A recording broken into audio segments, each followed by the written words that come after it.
Saludos y bendiciones, amados corazones, buscando la iluminación, la verdad y el perdón que nos liberan. El propósito de esta clase es ayudar a padres y madres que están en este momento planteándose qué hacer con un embarazo que no estaban conscientemente esperando.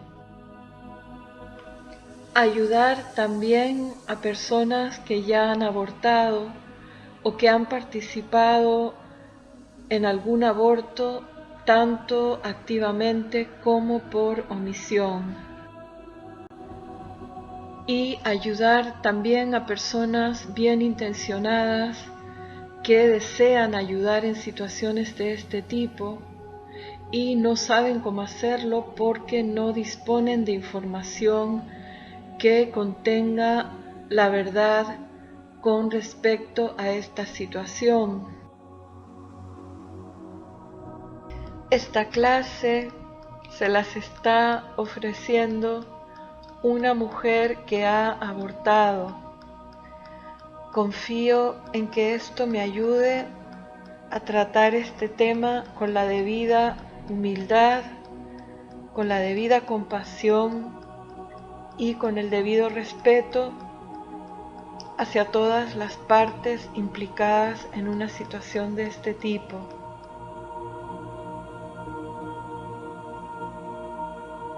Lo que comparto en esta clase mientras me esfuerzo en explicar en qué consiste realmente un aborto se basa en lo que se conoce como ley de la vida o ley cósmica.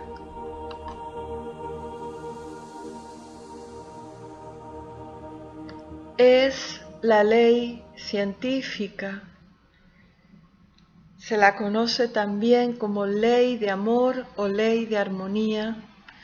Mantiene a todo el universo funcionando con mayor perfección y precisión que un reloj suizo, y ni la mismísima deidad, que es la encarnación de esta ley, jamás prescinde de ella ni la pasa por alto. No pertenece a ninguna religión, culto, creencia o filosofía en particular, si bien muchas de las grandes corrientes religiosas o filosóficas han captado aspectos de esta ley, por ejemplo, cuando ofrecen la regla de oro que está recogida en todas las grandes religiones de este planeta, que dice básicamente: no hagas a otros lo que no desearías que te hicieran a ti. Creo que la mayoría de nosotros, incluso si estamos atravesando grandes pruebas y no hemos tenido una encarnación precisamente fácil, estamos agradecidos de estar aquí. Por lo menos yo, cuando mi padre desencarnó, recuerdo que me podían haber venido cualquier tipo de sentimientos, de gracias por esto, gracias por lo otro, o por qué no hiciste esto, por qué dejaste de hacer lo otro, pero lo que genuinamente emergió desde lo más hondo de mi corazón fue un profundo sentimiento de gratitud al saber que gracias, porque si no hubiera sido por ti, yo no hubiera podido estar ahora en la encarnación. Como decía un instructor de metafísica que me hizo reír muchas veces con sus intervenciones, la mayoría de nosotros, aun si hemos estado apuntados a la cofradía de la queja, esta gente que está todo el día diciendo que si la vida es esto, que si mira tú, que si qué mal está todo, aún esas personas, cuando se les diagnostica una enfermedad y se les dice que podría ser terminal, nadie dice: ay, Dios mío, qué bueno doctor, qué buena noticia, por fin me voy de aquí. Es necesario que expandamos nuestra conciencia, que nos hagamos conscientes de muchas cosas que nuestro corazón ya sabe. La Tierra es una escuela de alto nivel. No hemos venido a ser aprendices, eso ya lo somos. Hemos venido a convertirnos en maestros y eso supone un nivel alto. Pero no hay absolutamente ninguna criatura que esté evolucionando en este planeta que no haya venido voluntariamente la primera vez. Necesitamos hacernos las preguntas fundamentales sobre la existencia. Necesitamos aplicarnos a conocer sus leyes y a conocer nuestra razón de ser. Y de ese modo, cuando vienen grandes cambios o desafíos, como puede ser la oportunidad de traer a un hijo a la encarnación, tenemos la capacidad para hacernos las preguntas correctas y encontrar las respuestas que necesitamos. Tenemos las herramientas para saber de dónde nos va a venir cualquier ayuda que necesitemos, sea ayuda, como digo, de comprensión, de iluminación, de purificación en el caso de que se trate de situaciones kármicas, como por ejemplo cuando tú dices, pero ¿por qué una niña tan joven se ha quedado embarazada? ¿Por qué me he enterado de que mi hijo viene con no las condiciones perfectas en su cuerpo físico, etcétera, etcétera? Bueno, es necesario que sepamos ya de una vez que absolutamente nada en este universo responde al nombre de accidente. La ciencia constantemente se esfuerza por descubrir qué causas producen determinados efectos. Lo vemos, por ejemplo, en un laboratorio, estás experimentando con determinados compuestos y tú ves que cuando pones nitrógeno se producen una serie de reacciones y cuando pones otro elemento se producen otras, y eso te parece que es absolutamente lógico y explicable. Es supersticioso y muy poco científico creer que las cosas ocurren por azar, por suerte o mala suerte, o de la nada. Eso es insostenible desde una perspectiva científica.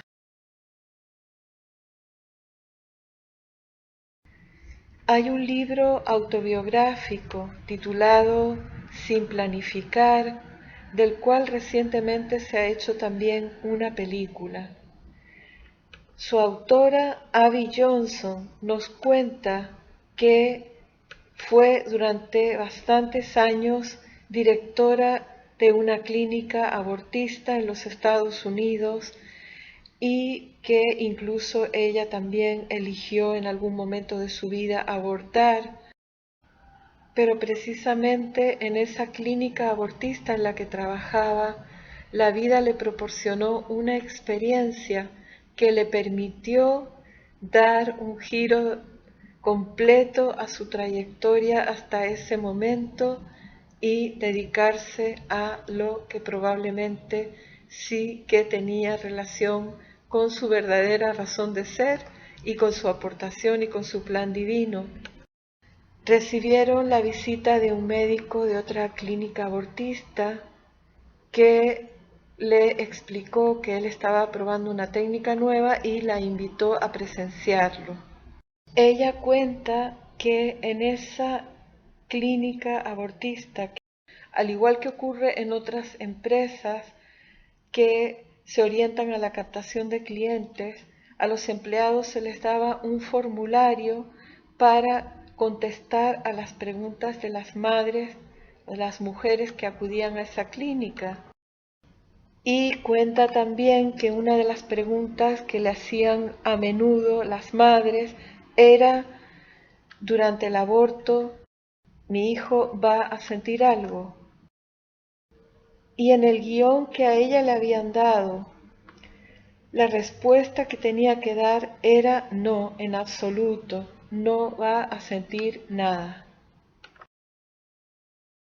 Women ask a lot of questions when they come in to have an abortion, and one of the questions that they ask probably most often is, will my baby feel this? And the scripted answer that Planned Parenthood gives to that question is, no, the fetus does not have any sensory development until 28 weeks.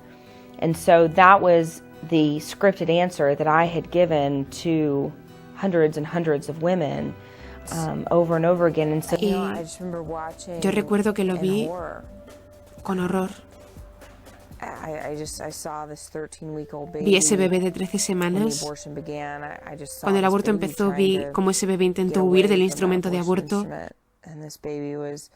Ese bebé estaba luchando y esforzándose por vivir. Yo estaba escandalizada y no podía creer lo que estaba viendo. Había creído por tanto tiempo que ese tejido no era nada, que era algo para tirar, que no importaba, que no había nada de humano allí. Recuerdo haber dicho en voz alta que el embarazo se convierte en un bebé cuando la madre decide que ella quiere ser una mamá. Mientras trabajaba allí me había convencido de todas estas cosas locas e ilógicas y de repente era muy obvio para mí que eran falsas. Y yo creía que estaba ayudando a las mujeres. Creía que estaba haciendo lo correcto ayudando a estas mujeres. Y en mi mente pensaba que el aborto es como un mal necesario. No nos gusta, pero si no tenemos el aborto seguro, si no tenemos el aborto seguro y legal, las mujeres van a ir a esos sitios ilegales y va a ser inseguro. Y entonces, para ayudar realmente a las mujeres y protegerlas, tenemos que mantener el aborto seguro y legal. Y yo pensaba que también queríamos que el aborto fuera infrecuente. Honestamente, yo creía esto durante mi tiempo en Planned Parenthood. Es lo que decía, es lo que hablaba con los de los medios de comunicación. Intentaba convencer a mis amigos y familiares de que esa era nuestra meta, que queríamos que el aborto fuera infrecuente, pero no fue hasta después de subir más arriba en la organización cuando me di cuenta finalmente de que nuestra meta era vender el aborto, que era un producto. Y yo podía ver en nuestras cuentas que era algo destacado. Veía la cuota de abortos, la cantidad de abortos que teníamos que vender a las mujeres que venían a nuestras consultas. Y se me hizo bastante claro que no era algo que intentábamos mantener infrecuente, sino que lo empujábamos. Éramos vendedores e intentábamos facilitar este producto a las mujeres. Y para ser honesta, no es difícil vender un aborto a una mujer que se siente vulnerable, confusa, asustada y sola. Ese es el mito de la palabra proelección. Es que las mujeres abortan porque sienten que no tienen otra opción. Nadie quiere abortar. Siempre decimos que la solución de un embarazo de crisis no es el aborto, que ese aborto no va a eliminar la crisis, solo va a aumentar esa crisis, solo va a complicar la crisis de tu vida. Estas situaciones que estás viviendo y dejará una cicatriz para toda la vida en tu alma, en tu espíritu. Es algo que nunca desaparecerá. Tú puedes sanar de ello, pero como cualquier cicatriz, el recuerdo queda allí para siempre. Por eso quiero que las mujeres sepan que ellas merecen algo mejor que el aborto, que hay mejores opciones para ellas, que hay grupos aquí en España y en todo el mundo que ayudarán a madres embarazadas a ver cuáles son sus otras opciones, que no tienen que hacer esto solas, que no estás sola, que tienes apoyo, solo necesitan extender la mano y encontrarlo. You know, and I couldn't help but think of all of those women that I had lied to, not intentionally. I mean, I didn't mean to lie to them when they asked me, will my baby feel this? But I just thought, what if they had known the truth? You know, what if I had known the truth? I mean, if those women had known the truth, would it have made a difference? Because it mattered to them. You know, they asked for a reason, and I had just flat out lied to them. And I just couldn't help but think, what if they had known the truth? What if so many other people in our society actually knew the truth about abortion and what choice is actually doing to these children in the womb?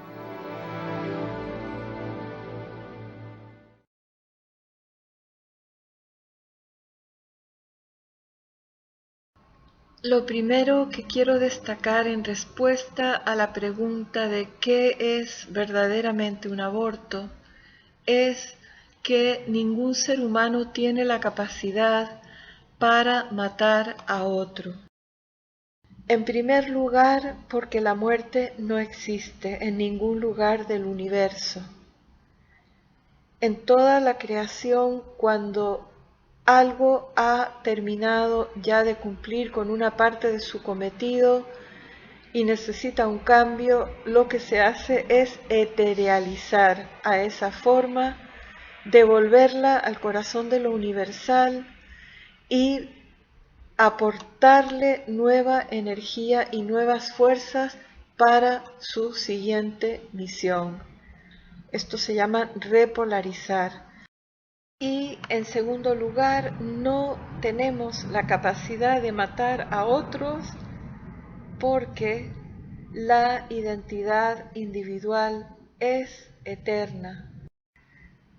Es estremecedor escuchar testimonios de mujeres que han pasado un calvario de muchísimos años de estar autotorturándose con la idea de que ellas habían matado a su bebé. Como les digo, eso es imposible. Observemos la cantidad de percepciones erróneas que proceden del hecho de que el ser humano le ha dado la espalda a su propia identidad espiritual y entonces se identifica tanto con el vehículo, en este caso el cuerpo físico, que nos creemos que somos el coche en lugar del conductor. Decir que el aborto es una decisión que la mujer tiene derecho a tomar porque se trata de su cuerpo, denota una percepción de la realidad sumamente estrecha. Tampoco ese embrión, feto o bebé es solo un cuerpo físico, evidentemente. Vamos, por tanto, a abordar la pregunta de ¿qué es un aborto en realidad? En primer lugar, hay que decir que se trata de una falta grave a la ley de amor y de armonía que rige en toda la creación. Con respecto a ese punto, es importante que no manifestemos ninguna ambigüedad. Las verdades a medias y las verdades edulcoradas nunca ayudan a nadie.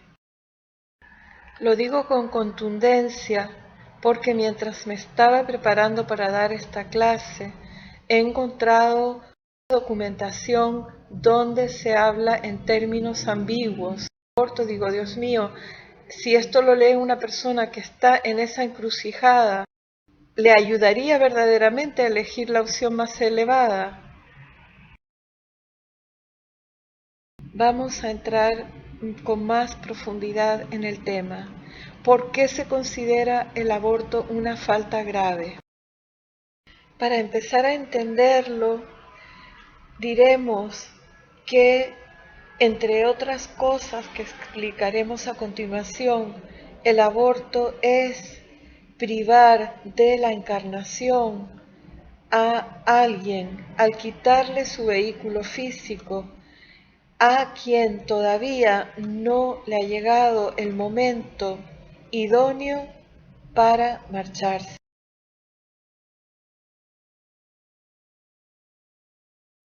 Observemos que esta definición es aplicable a la pena de muerte, al asesinato, al suicidio y a la eutanasia activa.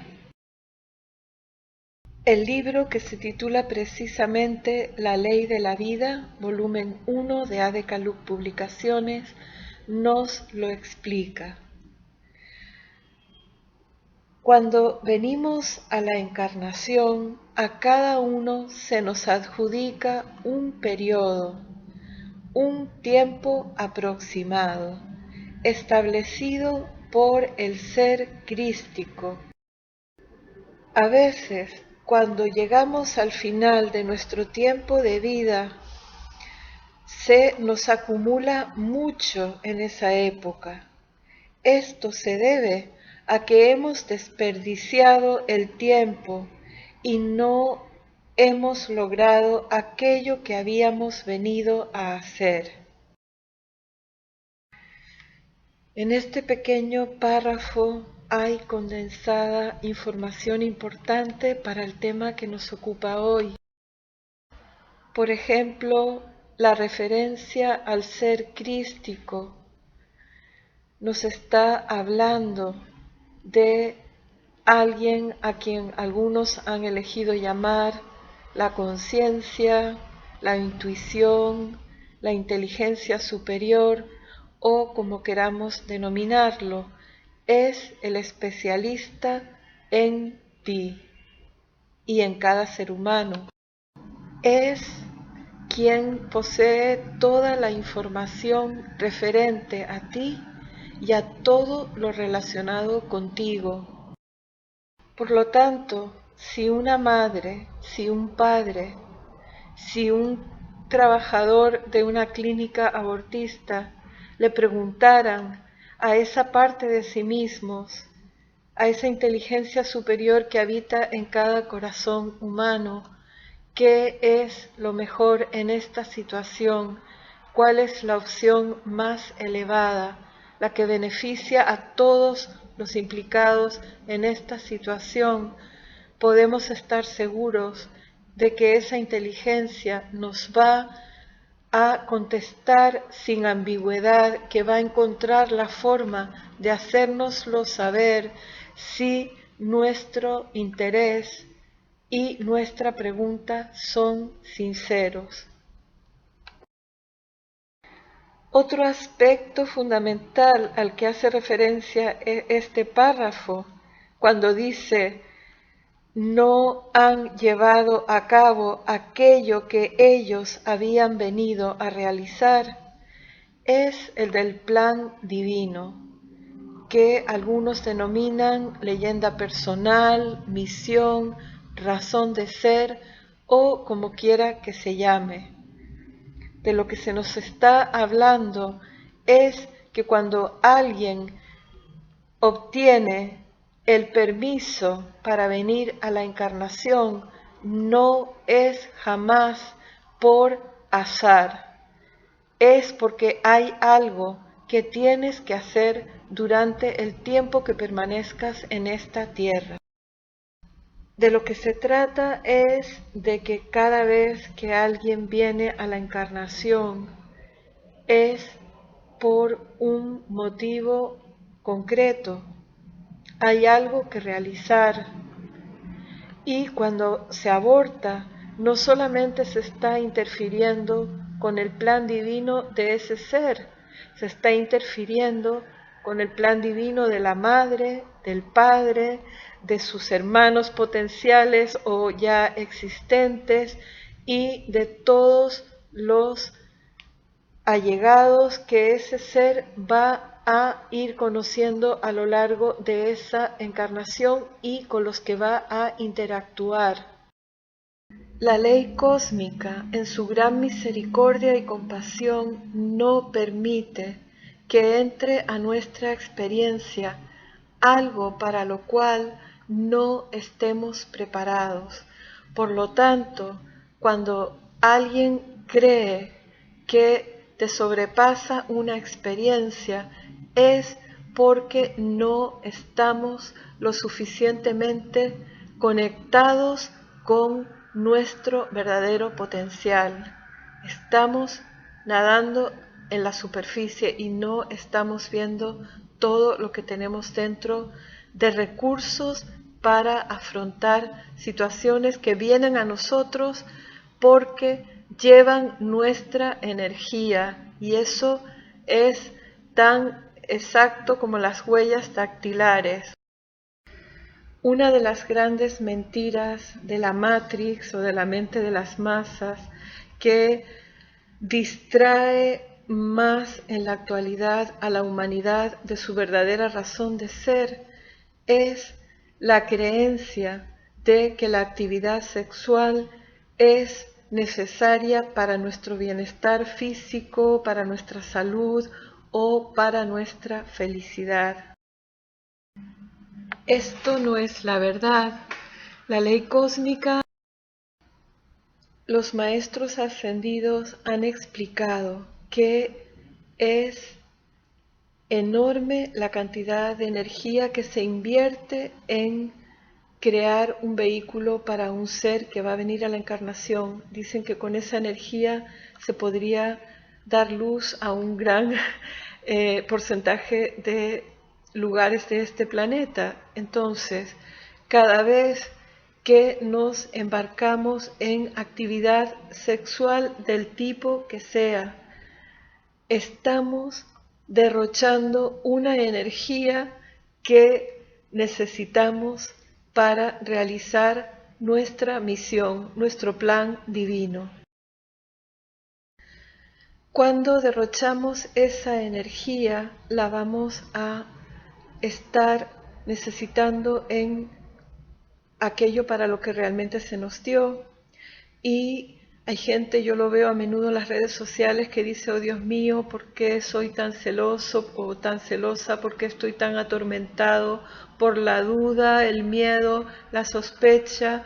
Respuesta de la ley de la vida, porque en esa energía que estás desperdiciando en la actividad sexual se va algo que necesitas, que es fuerza, valor y energía para realizar tu razón de ser. Por lo tanto, el concepto de embarazo no deseado o no planificado es erróneo. Refleja la conciencia humana que no ha estudiado las leyes de la vida. Y no solo porque si la ley de la vida nos proporciona la actividad sexual en este momento para reproducirnos, cuando tenemos actividad sexual, estamos implicando que estamos preparados o preparadas para recibir a un ser cuando venga a la encarnación como consecuencia de esta actividad sexual. Necesitamos darnos cuenta de una vez por todas que si de verdad queremos recibir como es debido a los niños que vienen a la encarnación, tenemos que descartar por completo el hábito humano de juzgar, opinar y sacar conclusiones basadas en apariencias. Siguiendo con la pregunta de qué es un aborto según la ley de la vida, vamos a señalar que la discusión acerca de en qué momento se puede considerar que hay allí vida o alma, o como cada cual elija llamarlo, no podrá jamás ofrecer un argumento ético que justifique el aborto. ¿Por qué?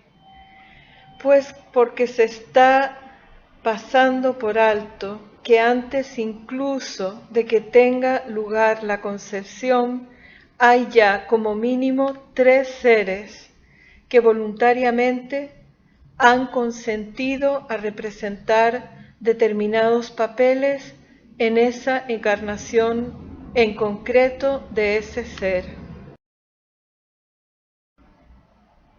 Muchas inteligencias divinas intervienen en este proceso, aportando su amor, su sabiduría y su servicio para que se dé un máximo beneficio para todos los que están llamados a estar implicados en esta oportunidad. Les leo a continuación extractos de enseñanza ofrecida a la humanidad a través de la dispensación del Puente a la Libertad, en cuyas publicaciones podrán encontrar abundante información con respecto al tema que nos ocupa hoy. Y ya hemos visto quiénes son los primeros que deciden quién puede encarnar, en qué momento y por qué razón.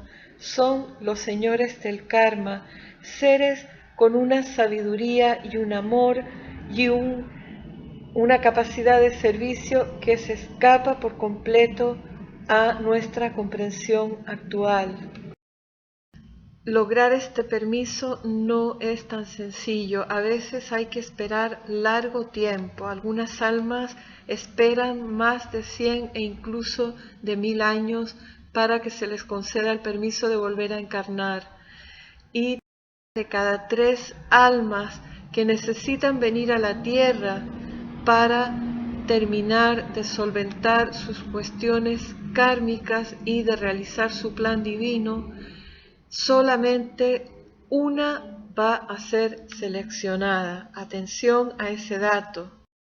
Después de que la Junta Kármica ha accedido a proporcionar una oportunidad para la reencarnación, viene el periodo en el cual debe examinarse el karma del individuo y preparar una encarnación apropiada en la cual cierta proporción de ese karma pueda trabajarse y ciertas oportunidades se proporcionen de hacer las cosas bien que se hicieron mal en vidas anteriores y de obtener mérito y momentum de bien para el cuerpo causal. El cuerpo causal es donde acumulamos toda la energía que hemos usado de un modo constructivo a lo largo de todas nuestras encarnaciones. Qué cuidadosamente se mide la cantidad de energía kármica, de manera que el individuo no encuentre en su vida venidera más de lo que su luz y su fortaleza puedan dominar. Las razones que influyen en la elección de los padres son múltiples, pero en la mayoría de los casos se sabe que se debe a que ha habido asociación anterior entre esos individuos. La enseñanza nos explica también que cuando en este reparto de papeles alguno de los participantes desaprueba la idea de tener que representar ese papel para el otro, se les da la oportunidad de expresar sus motivos, pero en última instancia, el que toma la decisión final en estos casos va a ser el santo ser crístico de cada uno de ellos. Tanto al hijo como a los padres se les comunica esta decisión mucho tiempo antes de que la concepción tenga lugar y hay una ceremonia en la cual se hacen votos de aprovechar la oportunidad y donde se da la aprobación por parte de los implicados. El ser crístico tiene esta potestad porque es nuestra conciencia elevada, es nuestra inteligencia superior, es la parte de nosotros que sí recuerda todas nuestras encarnaciones y lo que hemos hecho y dejado de hacer en cada una de ellas. Así pues, una vez esta unión se ha consumado en los niveles internos, con la participación y el consentimiento de los principales implicados en ella, que son, en primer lugar, el niño y la madre, y también el padre. Si posteriormente uno de ellos se echa para atrás y dice: yo no quiero participar en esto, me retiro, entonces no es la conciencia superior la que está decidiendo, porque se permite que interfiera con esa decisión la parte que se conoce como el cuaternario inferior o la personalidad, es decir, el cuerpo emocional, el cuerpo físico, el cuerpo etérico y el cuerpo mental. Esta enseñanza nos explica también que a veces es el propio individuo que ha de venir a la encarnación el que cambia de idea en el último momento, incluso ya cuando el embarazo ha llegado a término. A quienes no la hayan visto aún, les recomiendo la película que en España se presentó como El cielo no puede esperar. En inglés era Delivering Milo. Porque aún sin entrar en grandes profundidades nos ayuda un poco a entender algunas de estas situaciones que estamos describiendo hoy. Es una historia sobre un embarazo que ha llegado a término y en este caso es el niño el que cuando se le comunica que le ha llegado el momento de encarnar dice que no quiere de ninguna manera, y todas las consecuencias que eso supone para los implicados. En la película, además de sus padres y abuelos, los implicados somos todos, pues a partir de ese momento dejan de producirse nacimientos en la tierra. Yo creo que es un simbolismo muy apropiado, porque no en vano se llama a este acto dar a luz o alumbrar. Cada vez que a alguien se le da la oportunidad de venir a la encarnación, se le da también la oportunidad de contribuir dando su máxima luz y aportar esa luz que el mundo tanto necesita.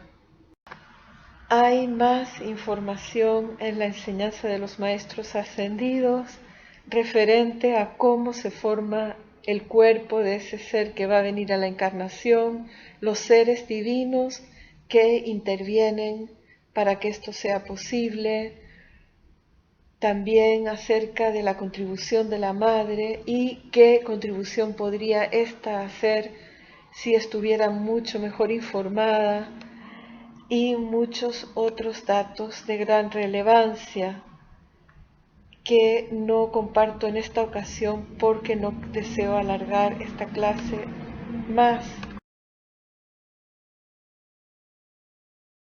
Quiero también recordar a los padres su responsabilidad en esta situación.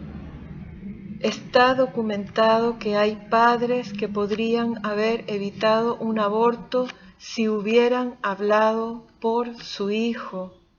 Les comento esto porque la vida actúa de formas muy maravillosas y milagrosas para manifestar su perfección. Por lo tanto, demos siempre una oportunidad a que lo mejor ocurra. La conciencia humana que juzga sin conocer la ley cósmica dice a veces que por qué se da la oportunidad de ser padres a alguien que finalmente van a abortar a ese hijo, y sin embargo hay personas que pasan muchísimo tiempo intentando ser padres y en algunas ocasiones no lo logran. La explicación es que antes de venir a la encarnación se elabora un guión para cada uno de nosotros, donde nuestro santo ser crístico y en cooperación con la junta kármica ven cuáles son las situaciones que necesitamos vivir y cuáles no, para progresar en la realización de nuestro plan divino y para purificar nuestro karma de vidas anteriores. Es como cuando te matriculas en una universidad y los profesores te ayudan a que elijas las asignaturas idóneas para aquello que necesitas hacer. Por tanto, las posibilidades son diversas. Para algunos hombres y mujeres no es parte de su plan divino el que se conviertan en padres o madres en esa encarnación, quizás porque ya tienen gran experiencia en ese tema en encarnaciones previas y en esta les toca invertir su tiempo y energía en otras partes de su plan divino. Para que la humanidad avance en la dirección correcta, individual y colectivamente, tenemos que hacernos conscientes de una vez de que aquello que nosotros podemos considerar como virtuoso, como por ejemplo adoptar un niño, lo es cuando está en armonía con lo que el plan divino ha determinado para nosotros. Si nos empeñamos en hacer algo, sea lo que sea, le parezca bien o mal a la humanidad, que no está en armonía con aquello que nosotros hemos previamente pactado como lo que de verdad necesitamos hacer en esta encarnación, entonces nos estamos desviando de nuestro propósito. Esto explica también el por qué en muchos casos a un hombre o a una mujer que han abortado a su hijo se les vuelve a dar la oportunidad de ser padres, porque sí era parte de su plan divino el vivir esa experiencia en esta encarnación y porque la ley cósmica es una ley de amor, es una ley de misericordia y es una ley de perdón.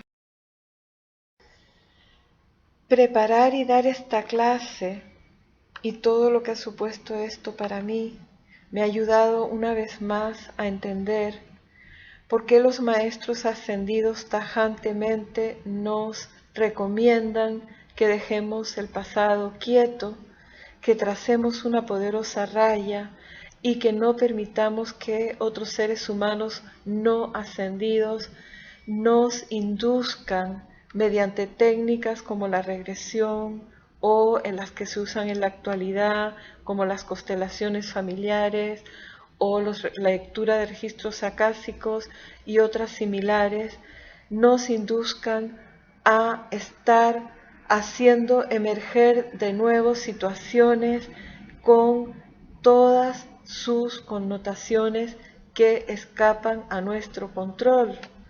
Ellos explican que no es como estar ahí viendo una película. La única utilidad que yo veo a revisar nuestro pasado es para darnos cuenta de dónde necesitamos pedir perdón.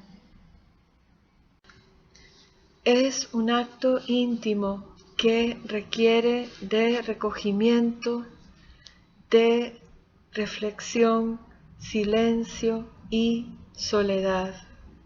No requiere de testigos.